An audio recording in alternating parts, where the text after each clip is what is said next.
Hello बच्चों, good morning. तो कैसे हैं आप लोग? तो चलिए स्टार्ट करते हैं आज का नया सेशन, एक नया सीरीज से, ठीक है। और वो चैप्टर जो आपका चल रहा था जिसका नाम था विद्युत धारा। जी हाँ दोस्तों, विद्युत धारा। चलिए स्टार्ट करते हैं विद्युत धारा का नया लेक्चर, ठीक है। तो हम लोगों ने जो पढ़ा था विद्युत धारा के बारे में, है ना। हम लोग चैप्टर पढ़ रहे थे किसके बारे में? विद्युत धारा, यानी कि इलेक्ट्रिक करंट। जी हाँ दोस्तों, हम लोग पढ़ रहे थे इलेक्ट्रिक करंट के बारे में, ठीक है। इलेक्ट्रिक करंट होता क्या है, अभी हम जस्ट पढ़ने वाले हैं कि इलेक्ट्रिक करंट जो है, ठीक है, उसमें आप जानोगे एमीटर और साथ में क्या, वोल्ट मीटर। ये एग्जाम में बहुत बार क्वेश्चन पूछा जाता है ना, एमीटर वोल्ट मीटर, जो लगभग कितने मार्क्स होते हैं? 3 मार्क्स के होते हैं। एमीटर और क्या, वोल्ट मीटर।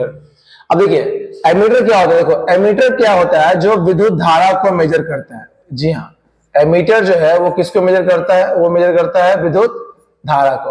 अब वोल्ट मीटर किसको करता है? ये मेजर करता है विभवांतर को। किसको मेजर करता है? विभवांतर को, ठीक है। और एमीटर को जो है वो हम लोग क्या करते हैं, श्रेणी क्रम में रखते हैं, और वोल्ट मीटर किसमें रखते हैं? समांतर क्रम में रखते हैं, ठीक है। इस क्रम में, समांतर क्रम में। उसके बाद इससे हम डिनोट करते हैं, किससे डिनोट करते हैं? ए से। ए से जो है हम इसको क्या करते हैं? डिनोट करते हैं। और इसको करते हैं किससे डिनोट करते हैं? भी से करते हैं, ठीक है ना। तो ये जो है आप ध्यान दीजिएगा, है ना, एमीटर और किसमें? वोल्ट मीटर में डिफरेंस। एमीटर को जो एक तरह का यंत्र है, इंस्ट्रूमेंट है, जो मेजर करता है किसको? विद्युत धारा को। और वोल्ट मीटर किसको मेजर करता है? विभवांतर को। ये किस तरह से संयोजित होता है? तो श्रेणी क्रम में होता है। और ये किस तरह से होता है? समांतर क्रम में होता है। इससे डिनोट करते हैं ए से, और इससे डिनोट करते हैं किससे? भी से, ठीक है। तो चलिए आगे बढ़ते हैं। आगे जो है आप देखेंगे कि आपका एक टॉपिक है जिसका नाम है ओम का नियम, ठीक है। किसका नियम? ओम का नियम। हेलो, ओम का नियम, ठीक है, जिसको बोलते हैं ओम्स लॉ। ओम्स लॉ, ठीक है। इन्होंने क्या बोला था? ओम्स लॉ ने क्या बताया था, ये बहुत जाना जरूरी है। और ओम का नियम क्या है, इसे सत्यापित करें, ऐसा कुछ क्वेश्चन आता है एग्जाम के लिए। देखिए ध्यान दीजिएगा, कहते हैं 1826 में, ठीक है, जॉर्ज साइमन ओम। जी हाँ, तो ओम का नियम 1826 में जॉर्ज साइमन ओम ने क्या बताया? एक नियम बताया। जॉर्ज साइमन ओम ने एक क्या बताया? नियम बताया। नियम बहुत ही सिंपल था। उन्होंने क्या किया कि विद्युत धारा और विभवांतर के बीच में एक रिलेशन बताया, है ना। विद्युत धारा और विभवांतर के बीच में रिलेशन बताया कि अगर विद्युत धारा का वैल्यू बढ़ता है तो विभवांतर का वैल्यू भी क्या होगा? बढ़ेगा। अगर विद्युत धारा का वैल्यू घट रहा है तो विभवांतर का वैल्यू भी क्या हो रहा है? घट रहा है, ठीक है। ये बताया, ठीक है। अब यहां से उन्होंने एक वैल्यू निकाला आर का। आर एक क्या है? नियतांक है ना। आर एक क्या है? नियतांक है, ठीक है। आर एक क्या है? नियतांक है, जिसे क्या कहते हैं? प्रतिरोध भी कहते हैं, है ना। ये हो गया आपका क्या? आर के बारे में। यानी आर बराबर हम बोल सकते हैं भी अपॉन क्या? आई। आर बराबर क्या हो सकता है? भी अपॉन क्या हो जाएगा?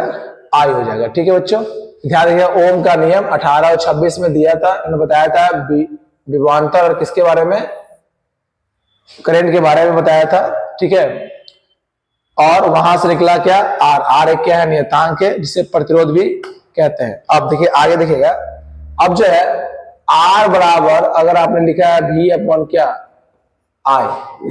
तो आर का ये होता है आपका वोल्ट, ये होता है एम्पियर, यानी वोल्ट पर एम्पियर, जिसे हम लोग क्या बोलते हैं, ओम कहते हैं। क्या कहते हैं, ओम कहते हैं, ठीक है ना। इसे क्या कहते हैं बच्चों, ओम कहते हैं, ध्यान दीजिएगा।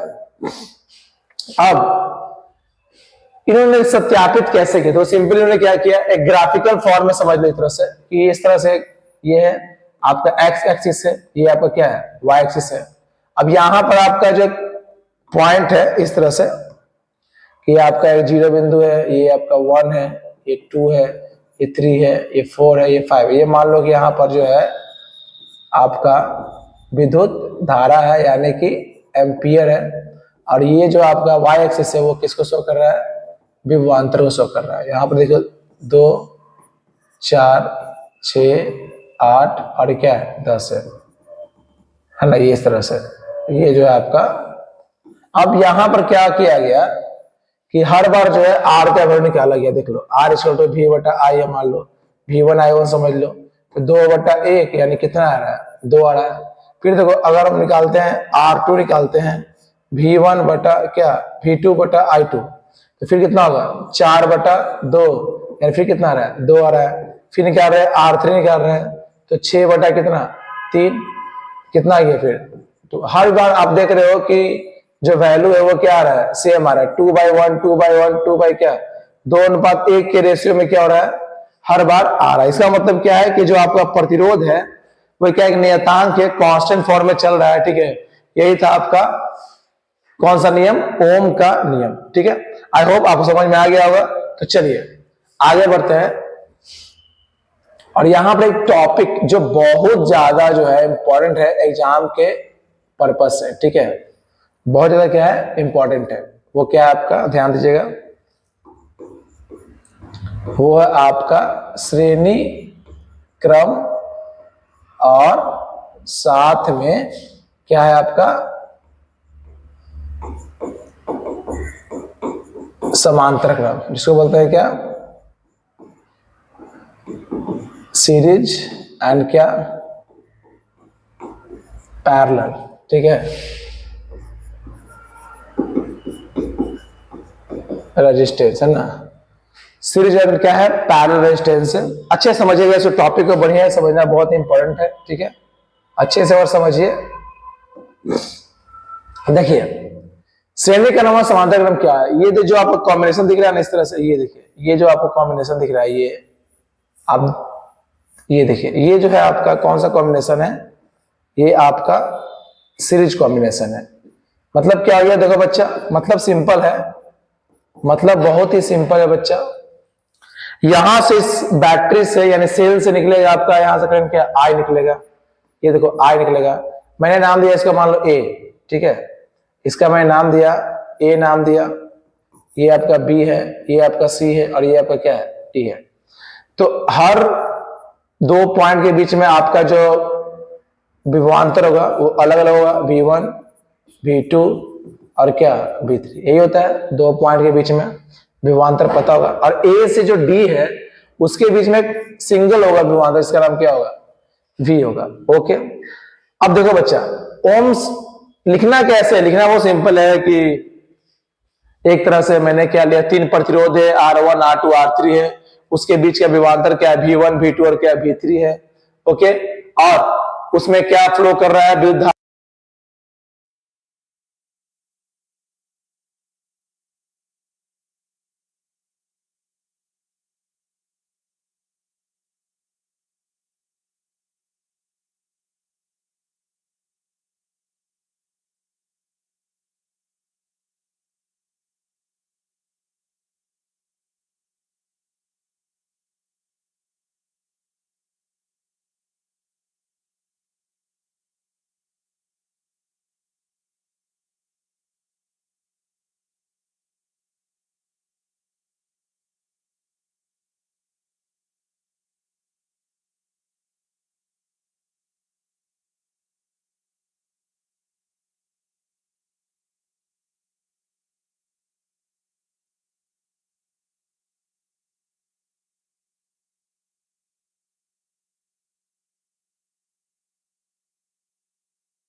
तो श्रेणी क्रम और समांतर क्रम है ना, इसमें जो है आपको जानना क्या है, सबसे पहले हम समझते हैं श्रेणी क्रम के बारे में और समांतर क्रम के बारे में समझते हैं।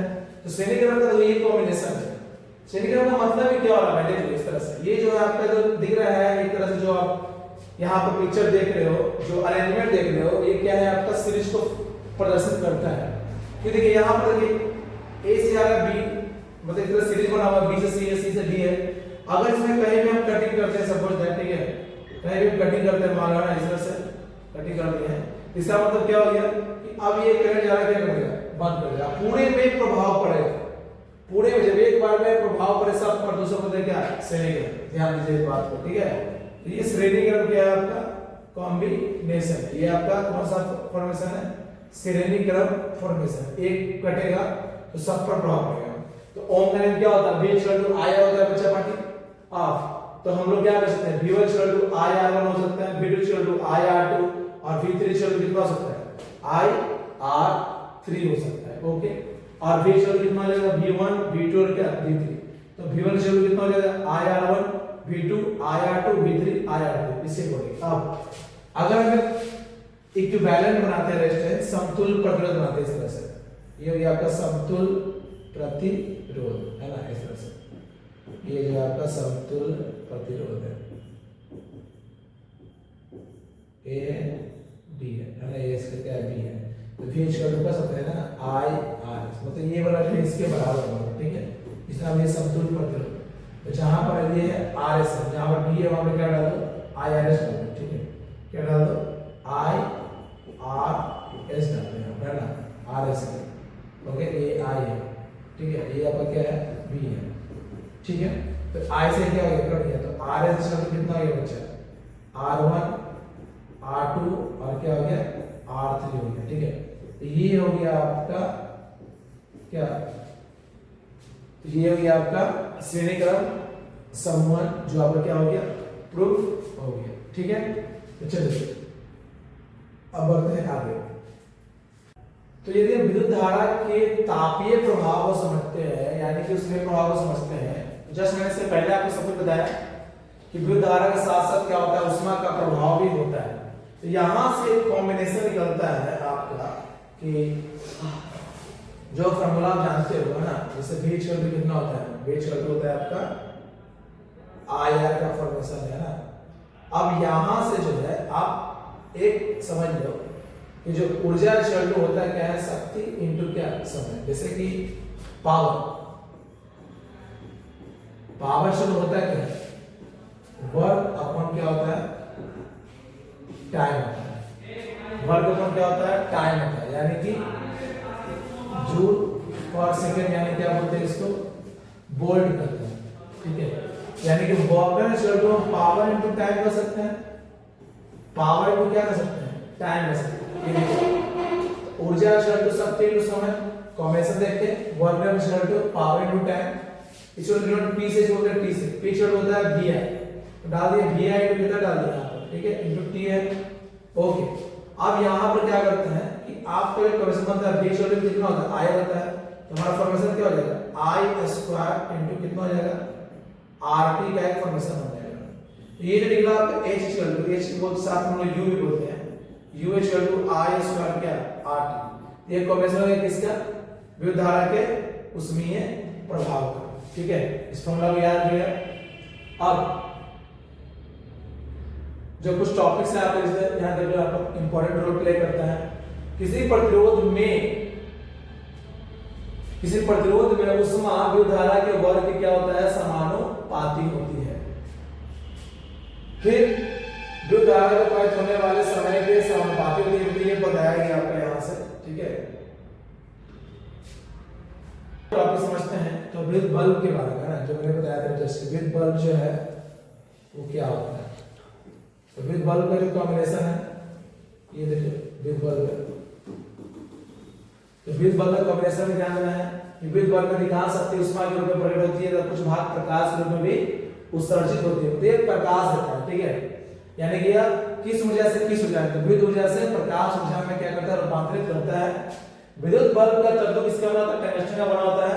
इसका तापमान बहुत ज्यादा होता है, लगभग कितना होता है, गलनांक के फॉर्म में कितना होता है, लगभग 3380 यानी कि लगभग 3400 डिग्री सेल्सियस के आसपास, ठीक है। बल्बों को रासायनिक दृष्टि से देखा है तो क्या होता है, क्रिएट गैस होने से नाइट्रोजन होते हैं और आर्गन गैस क्या होता है, इसमें भरा हुआ ऑक्सीजन को खींचकर बाहर निकाल दिया जाता है ना। यानी मेन गैस कौन होता है इसके अंदर, नाइट्रोजन और कौन होते हैं, आर्गन होते हैं, ठीक है। किसके अंदर, इस बल्ब के अंदर होते हैं। जो आप बल्ब देखते हो ना, लगभग वो पहले के समय में जो पीला वाला बल्ब आता था, देखे होंगे आप बिल्कुल, है ना, 100 वाट का बल्ब आता था, ठीक है। इसका नाम था रोजी बल्ब था ना, रोजी, ठीक है। वो पीला पीला बल्ब होता है ना, उसमें सांप दिखता था, ये चीज है ना, कॉम्बिनेशन आपको दिखेगा सांप, ठीक है। अभी तो आज बहुत सारे एलईडी बल्ब आ चुके हैं ना, अलग तरह के, लेकिन वो तो सारे जितने भी चीजें होती है एलईडी बल्ब छोड़ के बता रहा हूं मैं। तो ये जो बल्ब होते हैं ना, इसमें जो होता है ग्लास का बना होता है, ठीक है। उसमें क्या होता है कि नाइट्रोजन और आर्गन गैस भरा होता था और ऑक्सीजन बाहर निकाल दिया जाता था ताकि वो टूटे नहीं, है ना, फूट जाए नहीं, है ना, इस कारण से, ठीक है। देखिए, ओके, आप इसको स्क्रीनशॉट ले सकते हो, देखो ये आपका शक्ति है भाई। 1 किलोवाट घंटा में कितना होता है, 3.6 10 के पावर कितना जूल होता है, 6 जूल होता है, ओके। तो ये था आपका चैप्टर, ठीक है। आई होप समझ में आ गया होगा। इतने सारे क्वेश्चंस हैं, आप चाहो तो इसे आप पॉज करके स्क्रीनशॉट ले सकते हो। सॉल्यूशन तो दिया गया है, आप इसको देख सकते हो बिल्कुल, ठीक है, 1 बाय 1, ओके। ये देख लो बच्चा, ये जो है आपके क्वेश्चंस है, इसको आप नोट डाउन करते रहना है।